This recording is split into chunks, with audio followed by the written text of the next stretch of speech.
Roma Mkatoliki ametoa wito na kuwaomba Watanzania kwamba huu ni wakati wa kutumia kumwombea dada wa taifa hali yake iweze kutengemaa vizuri, lakini ameweza kuwaambia na kuwapa kama ushauri kwamba Watanzania pia ni fursa ya kutumia kwa yule ambaye atahisi kabisa mfuko wake uko vizuri, basi anaweza akamchangia dada wa taifa, ili mradi pia uwezekano kupata matibabu ambayo itakuwa ni haraka kabisa na ya gharama, basi Watanzania watumie nafasi ya kuweza kumsaidia. Licha ya kwamba kulikuwa na baadhi ya maoni tofauti kwa Watanzania, watu wengi sana wakiwa wanazungumza kwamba Mange Kimambi alijisahau kwamba pia dunia tunapita, kama aliweza kuhamasisha Watanzania waingie barabarani, na mwisho siku vifo vya vijana wengi sana kwa mwaka jana 2025 Oktoba 29, ambapo kila Mtanzania bado anaweka kama kumbukizi. Hivyo watu wengi kwa sasa wametumia kama fimbo ya kumadhibu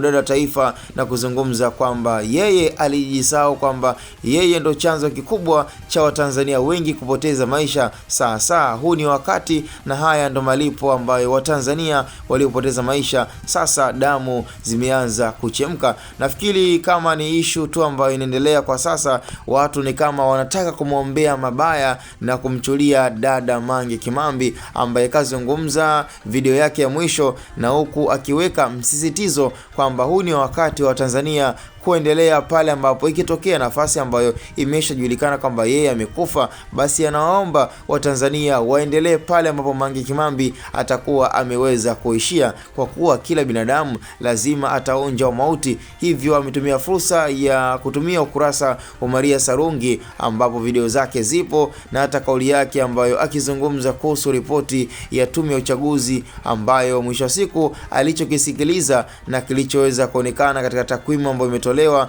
mwisho wa siku Mange Kimambi anazungumza na Watanzania na kuwaambia na kuwapa msisitizo kwamba yani kusema kwamba labda anaumwa ndio iwe sababu ya kumfanya asiongee. Hapana, ataendelea kuongea mpaka kifo chake kiweze kumkuta. Lakini kuhusu Tanzania ataendelea pia kuzungumza na kuwaasa Watanzania kwamba ni wakati wa kutumia vizuri kuhakikisha kwamba Tanzania inakuwa ni nchi ambayo inakuja kwa mfano wa kuigwa. Haijalishi Watanzania wangapi waliopoteza maisha, lakini still nafikiri ameendelea kutoa msimamo kwamba uwezekano wa kuingia barabarani upo, na anawaomba Watanzania pia waweze kujitokeza kama kawaida. Lakini changamoto na shida ambayo Watanzania kwa sasa, hakuna Mtanzania ambaye yuko tayari kuingia barabarani kama ambavyo Mange Kimambi ameendelea kuweka msisitizo na kuwaomba Watanzania. Sasa ni sio mwongeaji sana, ila cha msingi tukutane kwenye upande wa comment.